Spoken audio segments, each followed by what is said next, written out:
and welcome back to episode 2 now of Beyond the End Zone. Thank you for all that have joined me so far. We got a lot to talk about. College football is back. NFL starts tonight. We got a great games for you on your Friday night show for high school football. Obviously, that's the End Zone show. We're going to give you a little bit of a preview of what those games will look like as well. But, I mean, it's football. What else can we – what else – what more is there to say than football is back? I'm so excited, obviously, to kind of break down some of these games for y'all. Obviously, we had the big in-state matchup when we talk about college football. Mississippi State taking on Southern Miss. The Bulldogs were able to pull through and get a good 34-17 win. We're going to break that one down a little bit. And obviously, we had the Ole Miss Rebels come out and have an offensive explosion. People were talking about the offense, but the defense only allowed 7 points. So this was an incredible first game for Ole Miss. They now hit the road against Kentucky. We'll preview a little bit of that as well. And then Jackson State, they head down to the Rock to play Southern Miss. So Southern Miss is starting their season with 2 Mississippi opponents to get that season started. We're going to break that down a little bit and hear from some of those coaches about this next game, especially who they're facing. So without further ado, though, we're going to get right into some high school football. It is our game of the week, and this was a hard one to pick. I'm not going to lie. We're going to sit with, though. We're gonna move on here. Hang on, excuse me. We are – no, sorry, y'all. I am still learning this a little bit. Here we go. Now let's get right into it. This is our game of the week. MRA is taking on Hartfield Academy. Like I said, this was not an easy pick. Obviously, we have Northwest Rankin Clinton, Madison Central Brandon. Obviously, we were out there at Brandon last week when they took a loss to the defending 7A champs and Tupelo Golden Wave. But this is our game of the week. We're going to break down MRA real quick here. Right now, they're 1-1. Their opening game of the season against Ravenwood. They got a nice little lead in that one, but then they blew the lead in the second half, losing that one 28-24. They bounced back big time last week, winning that game against Jefferson Davis County, 47-6. Their guys were all over the field. There's not much more else to say. They got a lot of talent on this team. Very excited about this matchup. It's Madison, Hartfield is out there in Flowwood. We've got a real nearby battle, and obviously these two teams, they kind of their titles, their rep speaks for themselves. But speaking on Hartfield, coming off of an incredible season last year, how would they look in their opening game? Well, they lost a heartbreaker. It was a tough one. 22-21. They lose to Columbia. They're looking to bounce back big time. Obviously, we've told you about Braylon Womack over there, who is an absolute stud. He's committed to Auburn. But, yeah, this is going to be our game of the week. It's very exciting, very, very highly anticipated matchup. We're going to be out there, though, for 5 and 6. We're going to be previewing these games tomorrow on WLBT, so please tune in to hear all about that. And then, of course, tune in for our End Zone show. That is obviously the big one. That's at 10 o'clock at night on Fridays throughout the football season. So please join us for that so you can see all these finishes. So let's take a look at some of these other big games we got on the slate here. We're going to give you a quick little preview of some of those games right here. Obviously, we have the MRA Hartfield Academy game, Brandon, Madison Central. I've hit on some of these games already. Northwest Rankin Clinton. That is going to be a really good game. That was almost our game of the week. I'm not going to lie. Provine versus Ridgeland. Ridgeland looking to keep up their winning ways. Callaway Murrah. Murrah had a tough week 1 loss, and that was mainly due because of Rondé Baker on Terry, who had 5 touchdowns for them. Unbelievable performance for him. He was actually our player of the week last week. And then this little slate closes out with, of course, Leak Academy versus Jackson Academy. Jackson Academy got a nice little week 1 win. That should be a very good matchup as well. And then this is our next other 3 games that we'll be covering, Warren Central at Pearl. That's going to be a great matchup. Warren Central looking to bounce back. Pearl as well. Terry already kind of previewed their stud in the backfield. Obviously, Rondé Baker had an incredible game. Can he do it again, though, against Canton? That's going to be an incredible matchup. We'll be out there as well. And then Oak Grove, Germantown. This one's got my eyes. I'm not going to lie. I'm very excited about that game. We had to be out there. Obviously, Oak Grove, we all know how good they've been in the past and how good that football team really is. And then Germantown, they're looking to come out there and have an incredible game against the Warriors. So that's our slate of games for the End Zone this week. Like I said, tune in 5 and 6 to hear more about the big game of the week matchup from me. And hopefully we'll get some coaches interviews in there as well. Still trying to work that out. But then obviously our Endzone show at 10 p.m. Tune in. Don't miss it. Me and Quentin Smith are bringing you everything. Teddy Reedy's going to be out at the game of the week to give you all a little bit more of a breakdown out there after that game wraps up. But that's going to push us right into the historic college football slate that we had last week. Now, there's a lot to talk about here when it comes to the big games, but I'm going to stay focused here in Mississippi. It was obviously Mississippi State Southern Miss was pretty much our headline game of the week over here. Obviously, Southern Miss taking on Mississippi State. What a game it was to start, really. Blake Shapen came out super early and found his guy, Seydou Traore. That's a name that I've been working on at the beginning of the game for that big touchdown to get Mississippi State on the board first. But how does Charles Huff's new team respond? Well, they're not going to take too long. They really had some big moments in this first half. The story of this game is the second half, though, as much as I would like to, gas up my alma mater in Southern Miss. The second half was all Bulldogs. They completely took control of it, scoring 21 points in that third quarter to really bust this game open because it was really close going into half. This was one of those games. I know Southern Miss fans in the past have experienced this. They play a team like in Alabama. They look good in the first half. They got hope. And obviously that SEC, depth and talent, it kind of catches up to you. And Southern Miss with so many new players, obviously that was such a big question mark coming into the season. How are they going to look? If you're asking as me as an analyst, I was pretty impressed with how the Southern Miss Golden Eagles looked. If you're asking me as a fan, that's the most competitive they have played in a long time, in a few years, really.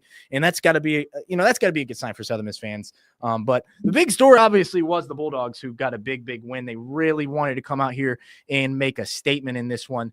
And, man, they really did, in that second half. Obviously, it wasn't the perfect start, but they came out and did what they needed to do in that third quarter, scoring those 21 points.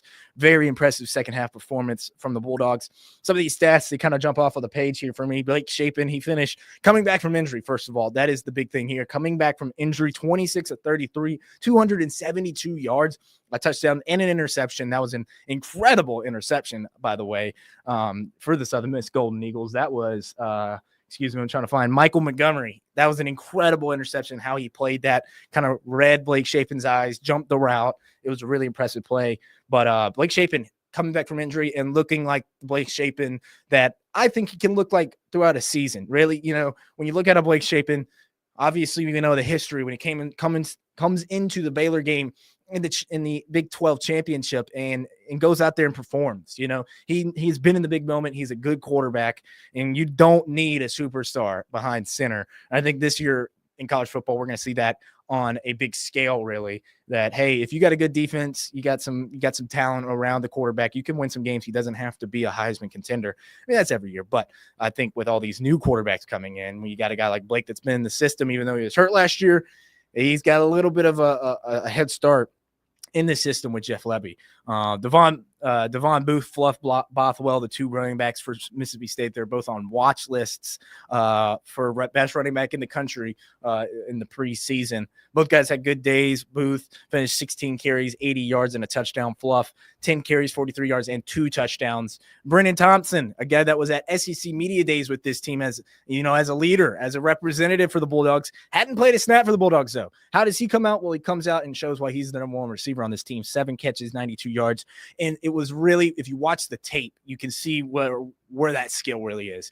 If you can get that guy the ball and give him some space, he is fast, he is shifty. I really like Thompson. I think he's going to be a pretty good number one receiver for the Bulldogs this year. Obviously, Seydou Traore, I messed it up again. 5 catches, 79 yards, obvious, and then the big touchdown at the beginning of the game. Southern Miss, though, Braylon Braxton coming in here, first game, he had a good performance. How does the Sun Belt Player of the Year perform in his first game? Well, he comes out 26 of 39, 199 yards, 2 touchdowns, and 1 interception. Not a bad day for the reigning Sun Belt Player of the Year and the preseason predicted Sun Belt Player of the Year. He also led the team in rushing yards, and that's the biggest thing for Southern Miss. If I'm going to dive deep into that game, Braylon Braxton, 12 carries, 58 yards. That was the leading rusher for the Golden Eagles. And that was the biggest reason why I believe the Golden Eagles lost this game. I'm not taking a crazy take here. We all know you got to run the ball in football. And when you have your quarterback, even though he is a very capable runner, we all know he can do that. he cannot be your leading rusher with only 58 yards. You know what I mean? I think they barely broke 100 yards. I know they did actually. I was looking at the stats earlier. Barely broke 100 rushing yards. They have got to get the ground game going. Obviously, week one, there's a lot to work on. This is not the finished product for either team, but when I was taking a look at this game, watching this game, I wasn't at the game. We had Teddy Reedy, a reporter out there, but I was watching on the television, and that was my biggest thing was, hey, if they're not going to find this running game, this is going to be a very tough game for them to pull off, right? You got to slow the game down, get the running game going, kind of try and slap that, especially in the third quarter. 21 points, you allow 21 points. The defense needs some help. You need to slow the game down. They really weren't able to get that running game going, and that was kind of the biggest reason for this one. But that's going to bridge us right into your Jackson State Southern Miss game here. This is going to be a fun, another in-state matchup for us this week. Jackson State takes his trip down to the Rock to take on the Southern Miss Golden Eagles. Obviously, Southern Miss trying to bounce back after their week one loss, only 34-17, like I said earlier, so it wasn't a bad performance, but you always want to get the win. Jackson State coming in after a great Hampton win. Now, it wasn't perfect again. Like these teams coming in week one, they are never perfect. It's not a finished product. They got to do a lot of growing throughout a season. Jackson State's a perfect example. A team that wins a championship last year comes out a little slow in this game. They had a bunch of punts early on. I think it was 5 punts in the first half. Their second punt, they were lucky on it. It was a muffed kick, and that was picked up for Jackson State, which ended up in their first touchdown of the game.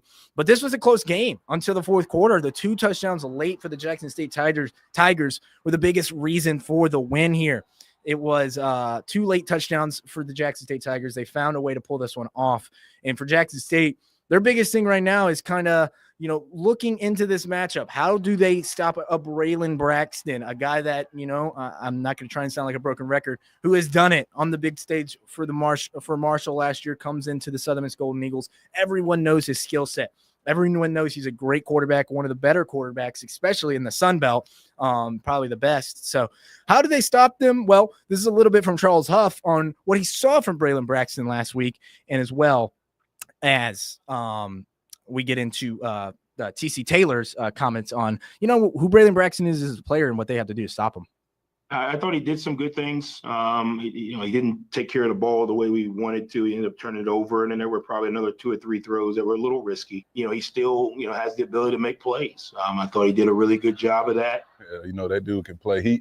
He's the the anchor of that team. He's big, he's physical, he runs the ball well. His teammates rally around him, so we got to keep him caged up in that pocket because he's dangerous when he breaks the pocket. But that's without being said, you talk about the player of the year in that conference over there with Marshall last year. So, we know he makes that offense and that team go. Yeah, and like you said, like TC Taylor said, he makes that team go. Obviously, the offense for the Southern Miss Golden Eagles, we can kind of expect what they're going to try and do, but this is going to be a great game. Hopefully, and we will be able to we are going to bring you a bunch of highlights from that game and talk all about it, obviously, on Saturday. That game kicks off at 4 p.m. at the Rock. So all the fans out here at Jackson, if you're listening from Hattiesburg, I hope y'all pack the Rock, both sides, because this is such another great in-state matchup, a great showcase of Mississippi football. Let's pick up the pace a little bit here because I am running out of time. We're going to get into the Ole Miss Rebels.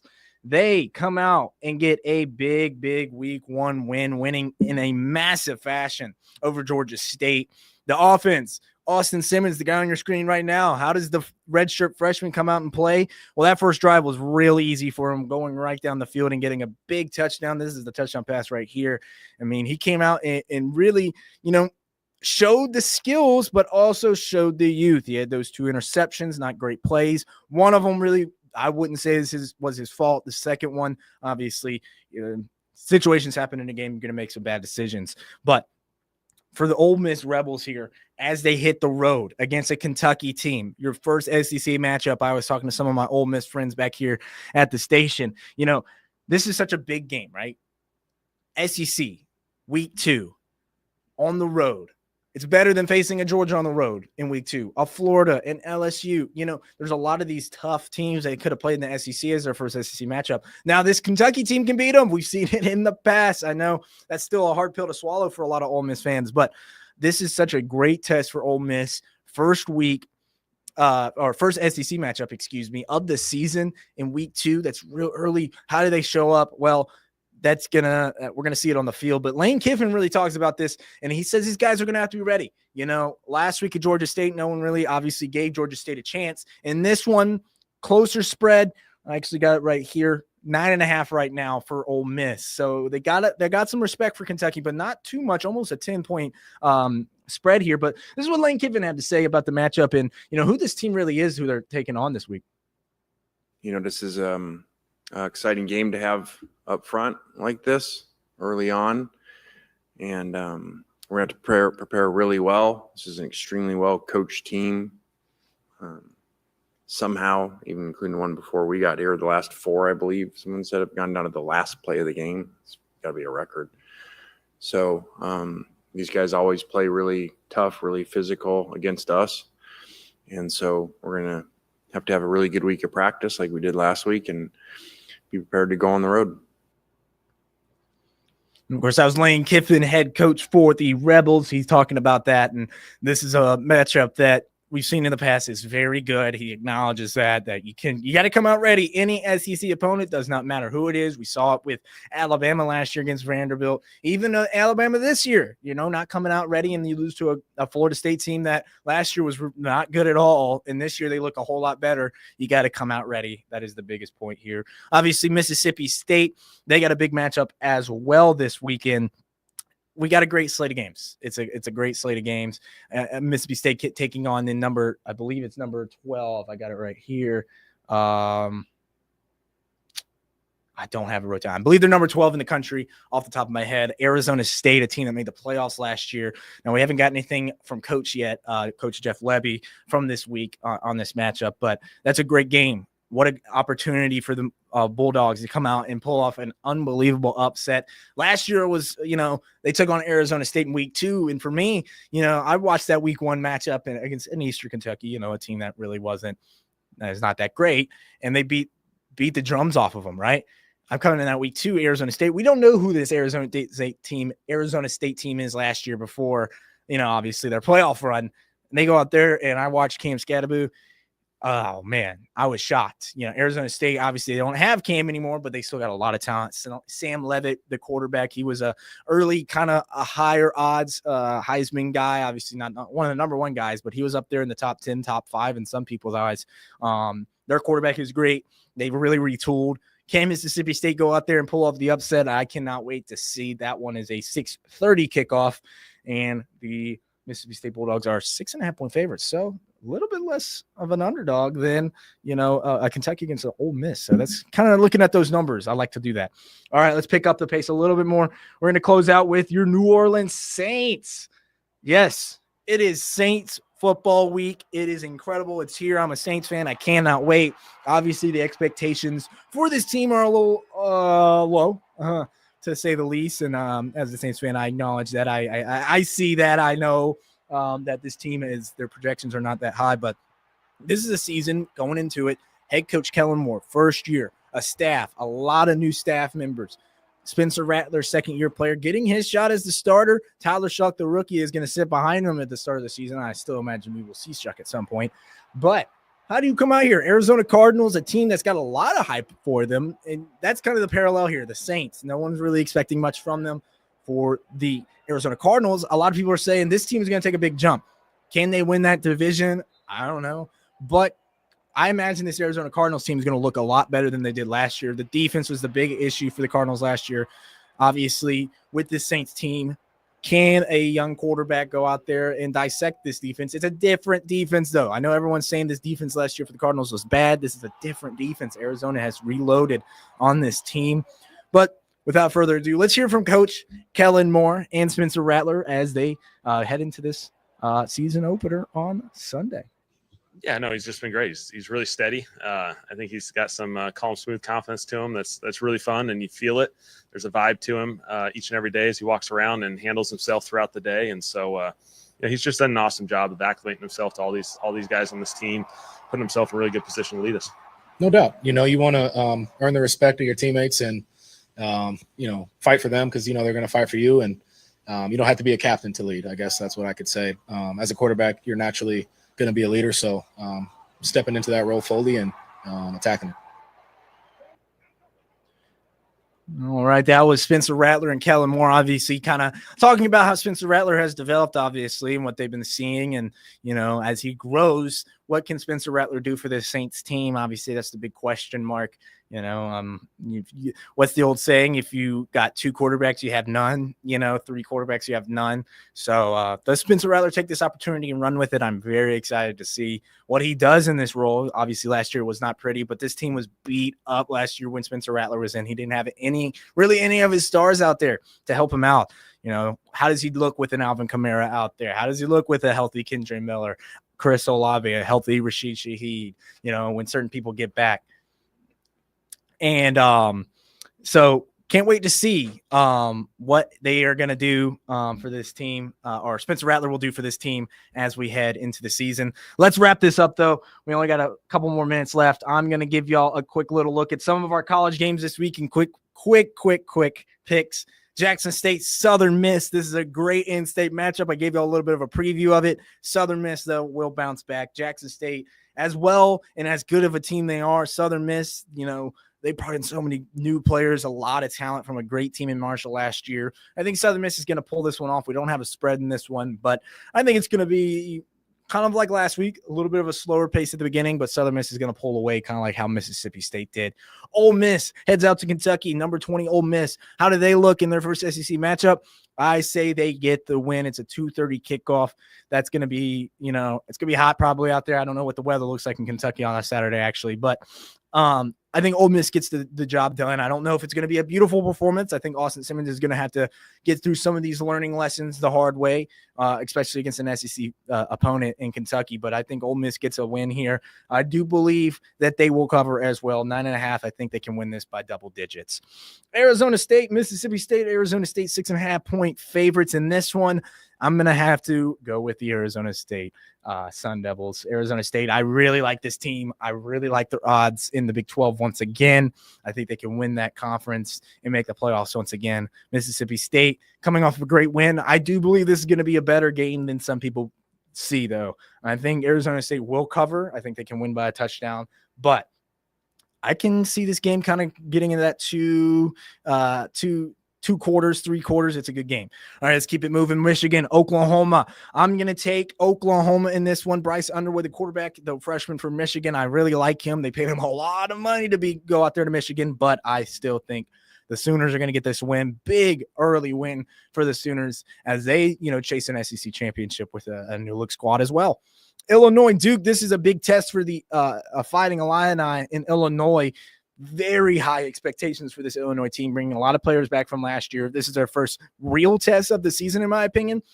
How do they look against a good Duke team? I'm still going to pick Illinois in a very, very good game, though. Very good game.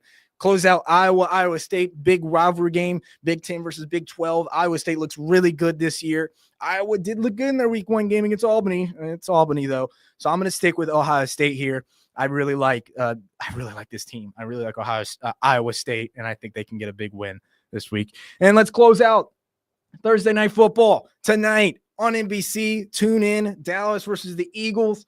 Dallas is big underdogs. Micah Parsons just traded to the Packers. How did the defending champs in the Philadelphia Eagles look? I got the Eagles getting a big win here. I think it's going to be a good game, though. These week 1 games, their offenses are a little slow. Defenses are usually a little bit ahead. I think it's going to be a better game than some people think. I think the Eagles will win, though. That is a 8.5-point spread for the Philadelphia Eagles. I got Cowboys at least covering that. I think it might be like a 7-point game. All right, y'all. That's it. I got to get out of here. Thank y'all so much for watching. We're going to keep building this as we go into the season, and we're going to keep getting some new ideas in here. And if there's anything y'all want to see added to this, comment it in the chat, and we'll see what we can do. But I got to get out of here so we can get this 4:00 show on WLBT. So tune in for that. Don't get off of the watch live. You can watch the newscast at 4:00, which is starting right now. Thank y'all for watching and tuning in to episode 2. I'll be Beyond the End Zone. I'm Nathan Lee. I'm sending it off. Thank y'all.